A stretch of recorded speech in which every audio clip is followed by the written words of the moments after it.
সাল্লাল্লাহু আলাইহি ওয়াসাল্লাম, রাসূলুল্লাহ সাল্লাল্লাহু আলাইহি ওয়াসাল্লামের বর্ণনা,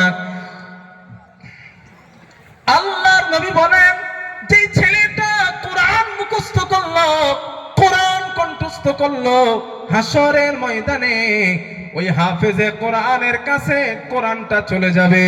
কোরআনটা যাওয়ার পর হাফেজে কোরআনকে কোরআন গিয়ে বলবে, তুমি কি আমাকে চেনো?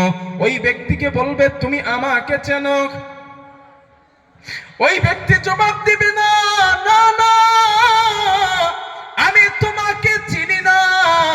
আল্লাহর হাবিব বলেন, কোরআন জবাব দিবে, আনা সাহিবুকাল কোরআন, আমি তোমার দুনিয়ার সাথী আল কোরআন, আল্লাযী আসবাহতুকা ফিল হাওয়াজি, রমজান মাসে দিনের বেলা আমি কোরআন তোমাকে খেতে দিই নাই, ও আসহারতু লাইলাতাক, রাতের বেলা আমি কোরআন তোমাকে ঘুমাতে দিই নাই।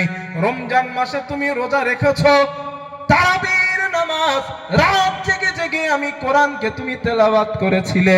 আল্লাহর নবী বলেন, কোরআন বলবে, আমি দিনের বেলা তোমারে খেতে দিই নাই, রাতের বেলা আমি কোরআন তোমাকে ঘুমাতে দেই নাই। আল্লাহর নবী বলেন, ফায়ুতাল মুলকু বিয়ামিনিহি, হাফেজে কোরআনের ডান হাতে আল্লাহ জান্নাতের বাদশাহী দিয়া দিবে।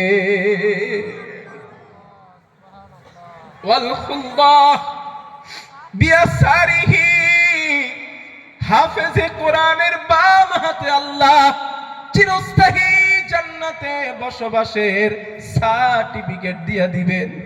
আমার নবী বলেন, শুধু তাই নয়, ওয়ায়ুদাউ আলা রাসিহি তাজুল ওয়াকার, হাফেজে কোরআনের মাথায় কিয়ামতের দিন আল্লাহ পাক ওই হাফেজে কোরআনের মাথায় সম্মানের মুকুট পরিয়ে দিবেন, তার মাথায় নূরের তাজ আল্লাহ পরায় দিবেন।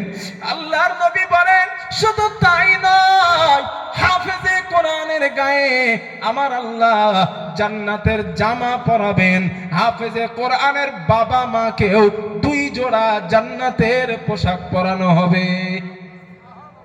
এখানে যারা হাফেজে কোরআনের বাবা আছেন, খুশকিসমতি হাফেজে কোরআনের বাবা, কিয়ামতের দিন আল্লাহ পাক জান্নাতের জামা হাসরের ময়দানে আপনাদের শরীরে পরাবেন।